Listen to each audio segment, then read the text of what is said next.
Assalamualaikum. Mari kita belajar bersama-sama. Yuk, ikuti terus ya. Bahan ajar. Hello, I am Wahyuni Siregar. I am here because I love to give video presentation. 1. Pengertian bahan ajar.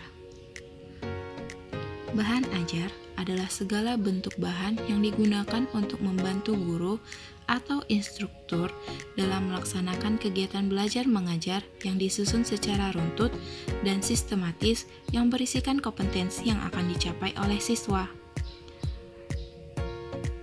Karakteristik bahan ajar.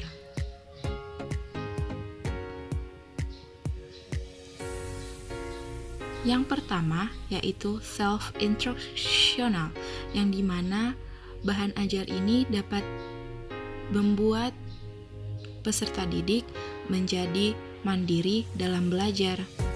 Yang kedua, bahan ajar bersifat lengkap. Nah, semua yang ada dalam bahan ajar ini akan lengkap berisi dengan materi-materi yang akan dipelajari oleh peserta didik. Fleksibel, desain susunan yang sederhana dan tidak terlalu kompleks. Tampilan bahan pembelajaran harus menarik perhatian siswa. Jenis-jenis bahan ajar. Bahan ajar cetak. Bahan ajar cetak adalah bahan ajar yang dalam pembuatannya menggunakan media cetak atau tulisan, atau dengan kata lain, informasi atau materi ajarnya tersimpan dalam bentuk tulisan.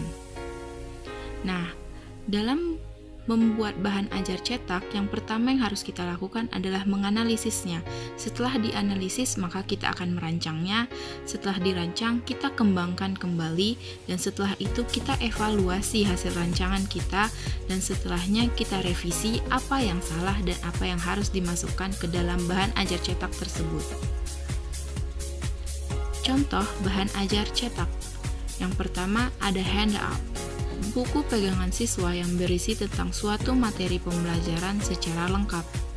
Yang kedua, ada buku pembelajaran. Buku yang digunakan dalam proses pembelajaran memuat bahan ajar yang tersusun secara sistematis dari suatu mata pelajaran atau bahan kajian yang minimal harus dikuasai peserta didik pada tingkat dan jenis pendidikan tertentu. Yang ketiga, ada modul. Satu unit program pembelajaran yang terencana didesain guna membantu peserta mencapai tujuan pelatihannya.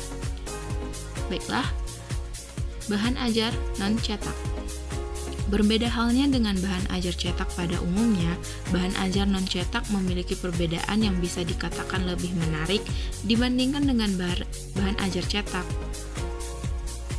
Contoh bahan ajar non-cetak. Yang pertama ada OHT ataupun Overhead Transparencies. Audio, video, slide, dan computer based material. Pengembangan bahan ajar display. Pada umumnya, bahan ajar display digunakan oleh guru pada saat menyampaikan informasi kepada siswa di depan kelasnya. Jenis bahan ajar display diantaranya adalah flip chart, adhesive, chart, poster, peta, foto, dan realita. Peran bahan ajar bagi guru dan siswa. Peran bahan ajar bagi guru. Yang pertama, guru dapat lebih menghemat waktu dalam mengajar dengan menggunakan bahan ajar ini. Yang kedua, mengubah peran guru dari seorang pengajar menjadi fasilitator. Seperti yang kita ketahui pada K13, guru bukan hanya sebagai seorang pengajar, tetapi juga sebagai fasilitator bagi para peserta didik.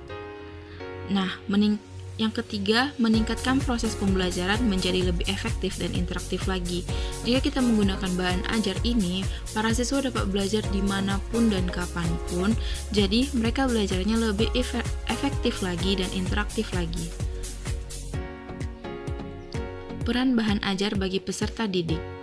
Yang pertama, siswa dapat belajar tanpa harus ada guru atau teman siswa yang lain. Yang kedua, siswa dapat belajar kapan saja dan di mana saja yang dia kehendaki. Yang ketiga, siswa dapat belajar sesuai dengan kecepatannya sendiri. Dia tidak harus mengikuti teman-temannya lagi. Dengan bahan ajar ini dia bisa belajar sendiri dan sesuai dengan kemampuannya sendiri. Yang keempat, siswa dapat belajar menurut urutan yang dipilihkannya sendiri. Dengan bahan ajar ini, para peserta didik dapat memilih materi apa yang harus dia pelajari pertama, mulai dari materi yang paling mudah ia rasa sampai materi yang paling sulit. Dan yang terakhir, membantu potensi siswa untuk menjadi pelajar mandiri. Baiklah, cukup sekian yang bisa saya sampaikan. Terima kasih atas waktunya. If you any question, you can ask me. And assalamualaikum warahmatullahi wabarakatuh. Bye bye.